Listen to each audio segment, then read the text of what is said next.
Sir, आपने बहुत ही कम वक्त में सोशल मीडिया की दुनिया में भी और बहुजन समाज के अंदर भी एक बहुत बड़ा नाम बनाया। आप बहुत सुने जाते हैं, आपकी जो नज़्म है, आपकी जो कविताएं हैं, लोगों के द्वारा बहुत पसंद की जाती है। हमारे दर्शकों के लिए कुछ नज़्म अगर आप सुना सकें। मैं ज़रूर सुनाऊंगा। देखिए, सबसे पहली शायरी थी जिस शायरी ने समाज के बीच एक पहचान दी। वो शायरी ये थी। नमस्कार, मैं सत्येंद्र कुमार। आज हम लोग दिल्ली में हैं और दिल्ली में जो हैं राजेंद्र पाल गौतम, जो पूर्व सामाजिक कल्याण मंत्री रहे हैं आम आदमी पार्टी की तरफ से, उनके घर पे खड़े हैं क्योंकि आज उन्होंने एक आयोजन किया था। जिस तरीके से बाबा साहब के धम्म दिवस के दिन 22 प्रतिज्ञाएं लेने पर जो उनको निशाना बनाया गया और बाद में उनको अपना इस्तीफ़ा देना पड़ा, तो उन्होंने एक आह्वान किया था जनता से। यहाँ से एक जातीय उन्मूलन जो है संकल्प यात्रा शुरू की गई थी, वो यात्रा का समापन हो गया है। और हमारे साथ बहुजन शायर अभिषेक जाटव जी हैं जो आज उनके घर पे आए थे और इस यात्रा में भी शामिल हुए थे। उनसे बात करेंगे। सर, राजेंद्र पाल जी ने यह आह्वान किया था, इस घटना को आप कैसे देखते हैं, इस पर आपकी क्या राय है? सबसे बड़ी बात ये कि ये बड़ी विडम्बना की बात है कि जो प्रधानमंत्री, मैं तो झूठा कहूँगा उन्हें, जो प्रधानमंत्री विदेश जाके कर्जा इसी बात पे लेता है कि हम बुद्ध के देश से आए हैं, और वहाँ एक तरफ बुद्ध के मानने वाले लोगों से इतनी पीड़ा उनको कि इस तरह के हालात देश में पैदा हो गए कि 22 प्रतिज्ञाएं ना लेके पता नहीं जाने कैसा बवाल मचा दिया कि पूरे देश में भोकाल मच गया इतना बुरा।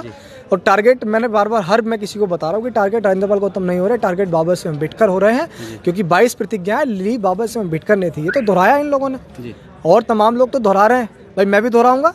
नहीं मानते हम ब्रह्मा विष्णु महेश को, नहीं उनमें आस्था रखते, नहीं पूजा पाठ में आस्था रखते, भाई नहीं हम पाखंडवाद को सुनिश्चित करते, नहीं बोलते हम झूठ, नहीं हम कामुक पापों को करते। ये तमाम प्रतिज्ञाएं हम भी लेंगे, पूरा देश लेगा। कहीं ना कहीं संविधान भी इसकी इजाज़त देता है कि आप किसी भी धर्म को मान सकते हैं और चाहे तो आप नास्तिक हो, किसी भी धर्म को, इजाज़त नहीं, लेकिन फिर भी इसको एक धार्मिक मुद्दा बनाया गया और एक धर्म का अपमान का विषय बना दिया गया।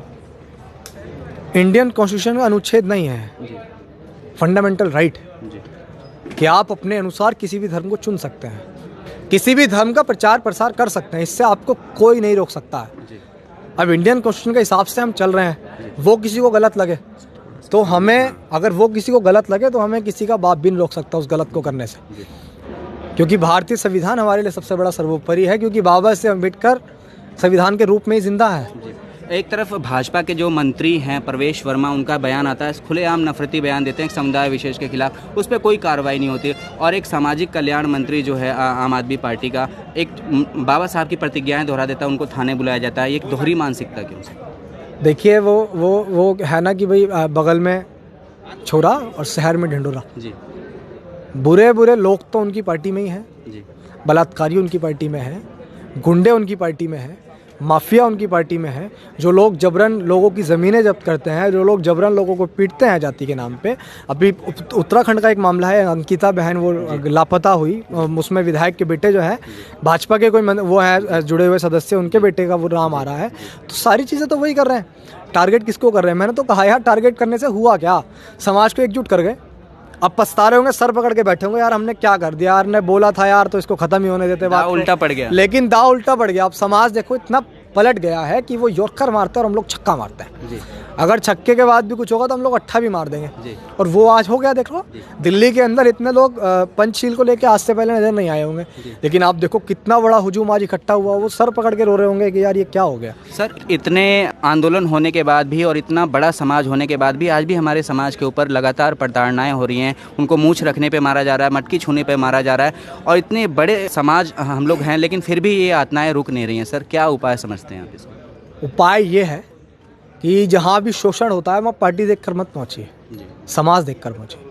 आपके साथ पूरे देश में कहीं भी शोषण होता है ना, वो आपकी जाति देखकर होता है, लेकिन हम लोग समर्थन करने पहुँचते हैं पार्टी देखकर। ये बड़ी विडम्बना है। माननीय काशीराम साहब कहते थे सामाजिक परिवर्तन की लड़ाई बेहद महत्वपूर्ण है। सामाजिक परिवर्तन इसलिए महत्वपूर्ण है, जब आप सामाजिक रूप से मजबूत हो जाएंगे, समाज आपका मजबूत हो जाएगा, तो आपको सत्ता के पीछे नहीं भागना पड़ेगा, सत्ता आपके पीछे भागेगी कि भाई मुझे ले लो।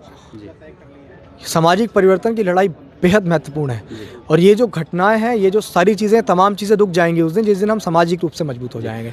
सर, आपने बहुत ही कम वक्त में सोशल मीडिया की दुनिया में भी और बहुजन समाज के अंदर भी एक बहुत बड़ा नाम बनाया। आप बहुत सुने जाते हैं, आपकी जो नज़्म है, आपकी जो कविताएं हैं, लोगों के द्वारा बहुत पसंद की जाती है। हमारे दर्शकों के लिए कुछ नज़्म अगर आप सुना सकें। मैं ज़रूर सुनाऊँगा। देखिए, सबसे पहली शायरी थी जिस शायरी ने समाज के बीच एक पहचान दी। वो शायरी ये थी कि हम अम्बेडकरवादी हैं बेटा, कि हम अम्बेडकरवादी हैं बेटा। जिस दिन औकात पे आ गए ना तो तुम्हारी सारी गर्मी झाड़ देंगे। और बाबा साहेब को गाली मत देना दोबारा, वरना हम भी कानून भूल गए ना तो जितनी तुम्हारी लंबाई है उससे दुगना ज़मीन में गाड़ देंगे। ये जवाब उन लोगों को था जो लोग बाबा साहेब अम्बेडकर को गलत बोलते थे, जो गालियाँ देते थे। इस शायरी के माध्यम से समाज ने पहचान दी। यकीन मानिए जब सोशल मीडिया पे आए थे तो सीरियस नहीं थे, बस लाइक मिलती थी खुश हो जाते थे कि भाई लाइक कर रहा है समाज। लेकिन जब फ़ोन कॉल्स आए, ज़मीन पर उतर के कहीं जा रहे हैं लोग, सेल्फीज़ ले रहे हैं, उनकी सेल्फीज़ ने, उनके फ़ोन कॉल्स ने एक उम्मीद जगा दी और समाज को विश्वास दिलाते हैं कि आखिरी सांस तक, आखिरी तबके तक, समाज तक कैसे मान सम्मान स्वाभिमान पहुंचाया जाए, इसके लिए काम करते रहेंगे। सर कोई तराना, क्योंकि आपकी आवाज़ भी बहुत अच्छी है, कोई नज़्म इस तरह जो लोगों के दिलों को छू जाए। देखिए वो दर्द कि बाबा साहेब अम्बेडकर ने कितना कुछ दिया। हो कभी कमर पे झाड़ू थी, गले में हांडी लटके थी। हो कभी कमर पे झाड़ू थी, गले में हांडी लटके थी। ये हम बिन शिक्षा रहते, कभी ये जुबान न खुलती थी। बेजुबान हम दलितों के भीम जी जुबान थे, ये भीम जी जुबान थे, ये आज भी हैं और हमेशा रहेंगे। हो कभी छप्पर में रहते, आज ये महल अटारी हैं। हो कभी तन भी ना ढकता, आज ये सूट सफारी हैं।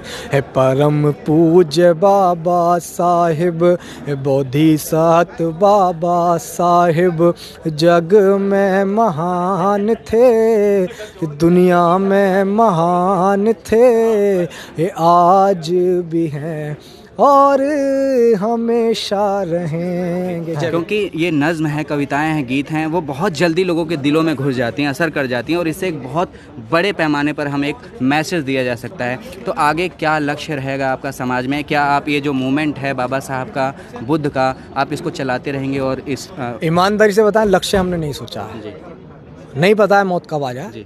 अगर लक्ष्य सुनिश्चित करके रखेंगे तो काम नहीं कर पाएंगे। बस सुबह उठते हैं, देखते हैं कि शोषण हुआ है तो पहुंच जाते हैं, वरना सोशल मीडिया है, सोशल मीडिया के माध्यम से समाज के बीच आवाज़ पहुंचा देते हैं, लेकिन लक्ष्य नहीं सोचा है भाई। मतलब तराना एक और सुना दीजिए ताकि। अब के सारी हदों से गुजर जाएंगे, हो मत समझना डराने से डर जाएंगे। उन लोगों के लिए जो लोग सोच रहे हैं कि भाई वीरेंद्र पाल गौतम को इस तरह की धमकियां देंगे तो वो डर जाएंगे, हम डर जाएंगे, जेल लाठी मुकदमे का डर ये निकल गया कि अब के सारी हदों से गुजर जाएंगे, हो मत समझना डराने से डर जाएंगे।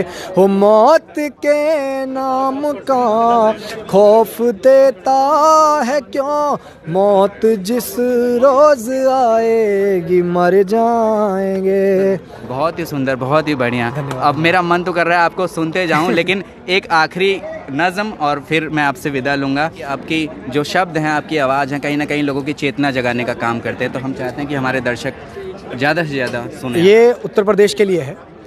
आते जाते हुए मौसम से भला क्या मतलब, दलितों के दर्द से योगी को भला क्या मतलब।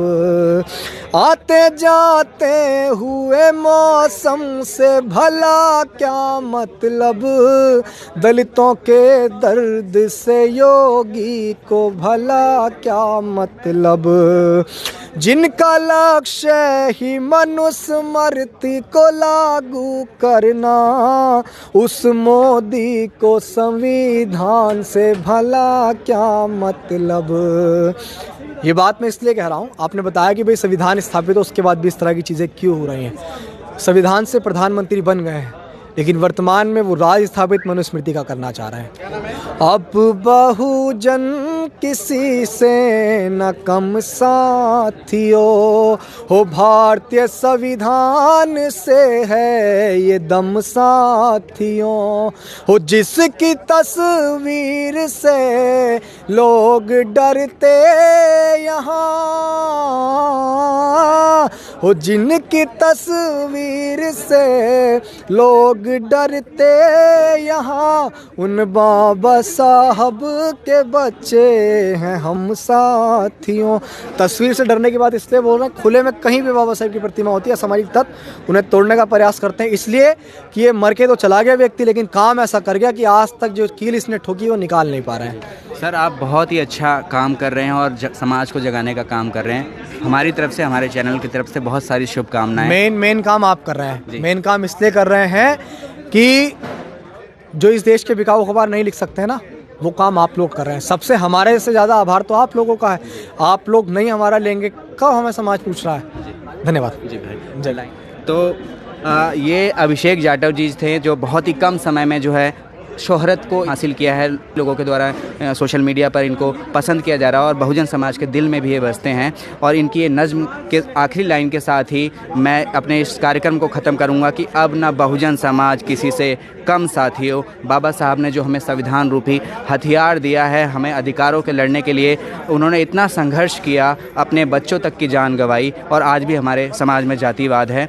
और अब ये वक्त आ गया कि सभी लोगों को एक साथ एकजुट आकर जातिवाद और इस अमानवीय काम के खिलाफ, गैर बराबरी के खिलाफ लड़ना पड़ेगा और भारत को जो सम्राट अशोक के समय में जो भारत था वैसा भारत बनाना पड़ेगा, जिसमें जो समता पे आधारित था, बराबरी पे आधारित था, करुणा पे आधारित था, दया पे आधारित था। शुक्रिया। मैं हूं सत्येंद्र कुमार, दिल्ली। आप देख रहे हैं जन निर्माण भारत। शुक्रिया सर। ठीक, थैंक यू। अच्छा लगा आपसे।